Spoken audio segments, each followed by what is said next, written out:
In today's lesson, we'll be learning the song Bells of Great Britain to practice our intervallic reading at C position. Let's get started. First, take a second to place your hands in the proper position.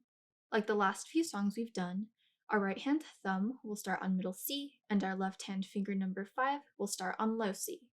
Parents, make sure you're situated correctly with the right notes, and when you're all ready, let's take a look at these first two measures. We'll be starting with our right hand finger number 3, and then we'll skip down to our finger number 1 on middle C. Next, we'll step up to our right hand finger number 2. In this next measure, we will switch to our left hand and play our fingers 1 and 5 at the same time.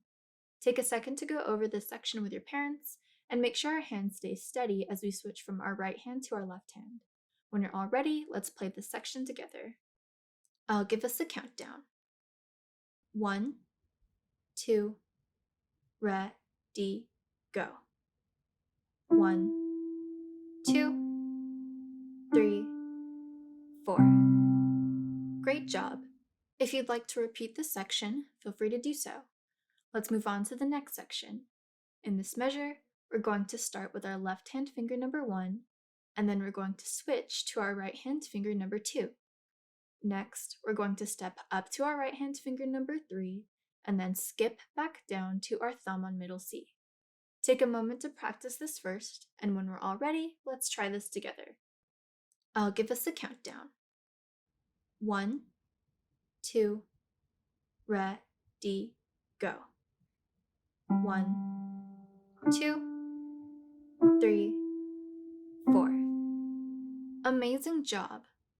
Feel free to go back and play through this again for more practice. Now let's move on to this last line here. For each measure, we are going to play our right hand finger numbers 1 and 3, like this. If we count our measures, we will be playing these notes for 4 times. Practice playing this a few times until you get comfortable. In the last measure, we'll also be playing our left hand finger numbers 1 and 5 together with our right hand notes, like this. Take a moment to practice this last line for a bit, and when you're ready, let's play this together. Parents, since these notes take up the full measure, I'll just be holding them out for 4 counts each. Now let's get our hands ready. I'll give us a countdown. 1, 2, ready, go. 1, 2, 3, 4. 1, 2, 3, 4. 1, 2, 3, 4. 1, 2, 3, 4. Nice job! If you'd like to go back and repeat this last line of music, feel free to do so. Otherwise, we're done with the song. Parents, to help your child practice this week, remember to reinforce the idea that we want to put our hands in the proper position first. When we're practicing this, feel free to isolate different sections of the piece if you need to practice more thoroughly. When you're ready, slowly play the piece hands together, and you should be good to go. Happy practicing!